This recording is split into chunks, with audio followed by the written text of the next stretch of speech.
Hello friends, this is NTR पाठशाला। तो आज हम स्टार्ट करने वाले हैं the lost tribes of the Amazon, जो कि जोशुआ हैमर का है।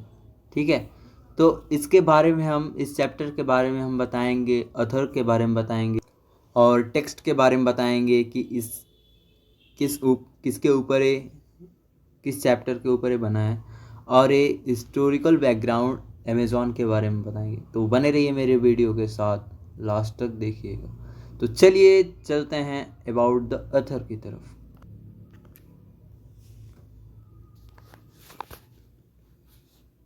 तो फर्स्ट जो है लेखक के बारे में हम बताएंगे।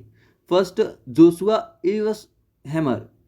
जोशुआ इव्स हैमर जन्म 12 जून 1957, एक अमेरिकी कंटेंट क्रिएटर और विदेशी फ्रीलांस और संवाददाता तथा न्यूज़ वीक और यूरोप में, मतलब American content creator and foreign freelance correspondent and bureau chief of Newsweek and in Europe.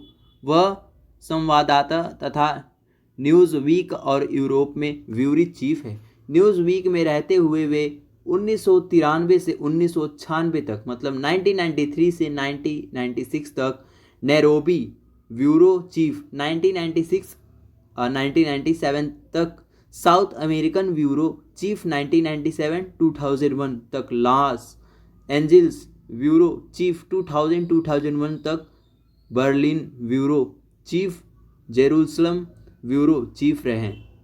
ठीक है, तो वहीं पे वो लिखा है कि Los Angeles bureau chief from 1997-2001, the Berlin bureau chief from 2000-2001, the Jerusalem bureau chief. ठीक है, तो पार्ट के बारे में हम बताएंगे कि संपर्क रहित सीमा अमेज़न की जनजातियां अकेले रहना चाहती थी और अमेज़न वर्षावन दुनिया में कहीं और की तुलना से अधिक संपर्क रहित जनजातियों का घर है। यह कल्पना करना कठिन है कि आज भी 100 से अधिक जनजातियां हैं जिन्होंने जंगल में अपने घर के बाहर कभी कुछ नहीं देखा है। CCO acres. ठीक है, हालांकि दुनिया के ज़्यादातर लोग अब औद्योगिक और उत्तर औद्योगिक समाजों में रहते हैं, लेकिन दूर दराज के इलाकों में ऐसे समुदाय हैं जो अभी भी उसी तरह से रहते हैं जैसे इंसान हजारों साल से रहते आए हैं। इनमें से एक इलाका पश्चिम अमेज़न है।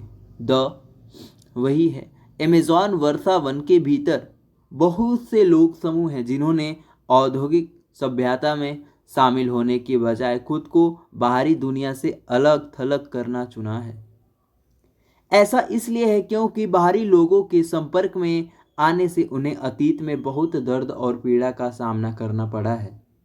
हालांकि वर्षा वन खतरे में है और अगर इन जनजातियों को अपने प्रारंभिक जीवन शैली को जारी रखना है तो उन्हें इसे संरक्षित करने की आवश्यकता होगी। ठीक है, तो हम पढ़ेंगे डैश। अब पढ़ेंगे अमेज़न के ऐतिहासिक पृष्ठभूमि, मतलब historical background of the Amazon. ठीक है, तो मनुष्य ने पहली बार लगभग 13,000 साल पहले अमेज़न में बसना शुरू किया था। हालांकि अमेज़न को अक्सर एक प्राचीन जंगल माना जाता है, लेकिन वास्तव में इस बात के परिणाम है कि अमेज़न की जैव विविधता को मानवीय गतिविधियों ने आकार दिया है। पुरातात्विक जांच से कई कस्बों और संभवतः शहरों के छाए मिलते हैं जो कभी अमेज़न में मौजूद थे। तो कोई सेट नहीं है, तो वही बोले हैं कि human first settled the Amazon around 13,000 year ago. Although the Amazon is often thoughts of as a pristine wildernesses, there is actually evidence that the biodiversity of the Amazon has been shaped by human activity. Archaeological investigations reveal evidence of numerous towns and possibly even cities which once existed in the Amazon. तो वही है कि Amazon की खोई हुई जनजातियाँ, तो उसके ऊपर है अबाउट द अथर बोले हैं और अबाउट द टेक्स्ट अमेज़ॉन के, ठीक है। तो प्लीज़ वीडियो पसंद आए तो लाइक करिएगा, सब्सक्राइब करिएगा। Thank you.